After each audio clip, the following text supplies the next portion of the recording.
All right, welcome everyone to another episode of Secrets in the Saddle, All Things Cycling podcast with your host, Sylvie Dow. And today, this is an exciting guest because we're going to start talking about bike trips. And what better to talk about bike trips but to bring in Scott Givens from Phoenix, Scottsdale, Arizona. That's all you need to think about. If you're sitting in the cold weather that's starting to roll in up here in Quebec, Canada, then you're starting to probably think about somewhere warm. So we've got Scott, and this is a little bit of background on him before we bring him out. So Scott Givens, he started his touring cycling camps. We're going to hear more about this, but they're mountain bike camps, and it's called Bike Paradise. So Bike Paradise was started by Scott, an avid mountain biker with over 30 years of riding and competing under his pedals. As his riding career matured, he soon discovered a passion for introducing friends, family to sport that he loves so much. He knew his years of experience helped him become a great rider, but that didn't automatically qualify him to be a good instructor. And I guess we're going to talk about that. Yeah. But before that, Scott has, additionally, over the last 10 years, Scott has provided coaching, ride leading, and logistical support for Magura. We're going to talk about that. Annual press camps in Sedona. Okay, I'm all about that. He's also known to make some pretty delicious sourdough pancakes, and I also want to know about that. So welcome, Scott, to the podcast. I am so excited to talk about mountain bike trips in Arizona. Yeah, super excited. Thanks for having me, Sylvie. This is awesome. All right, so I always love to get into our conversation. And so grateful for you and our listeners. Now, how did you get into cycling? I still remember the day when I first hopped on my first mountain bike. My father had arranged a vacation with a coworker in, oh gosh, where was it? It's right on the tip of my tongue, in Southern Colorado.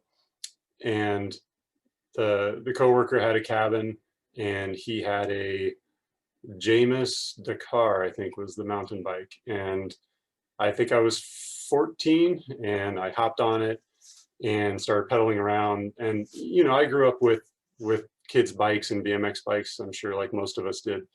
But getting on that bike and just having the wide tires and being able to ride around on trails and dirt roads and things like that, just, I don't know, for whatever reason, it just stuck with me, and it's stuck with me my whole life. Certainly, because you do talk about competing. So how old were you? Did I miss that? I'm thinking I was around 14-ish, 14, 15, something like that. Yeah.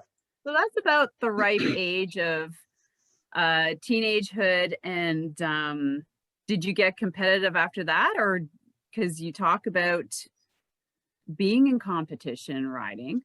Yeah, I mean, certainly that seems to be the natural progression. Evolution, yeah. Yeah. So yeah, I just enjoyed getting into the sport and learning more about it, you know, working in bike shops and just completely absorbing the whole culture.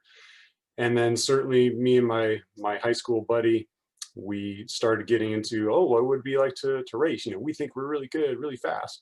And, you know, quickly found out that was not the case. The racing is really hard work, but yeah, jumped into, you know, at the time, the only thing that was available was cross-country mountain bike racing.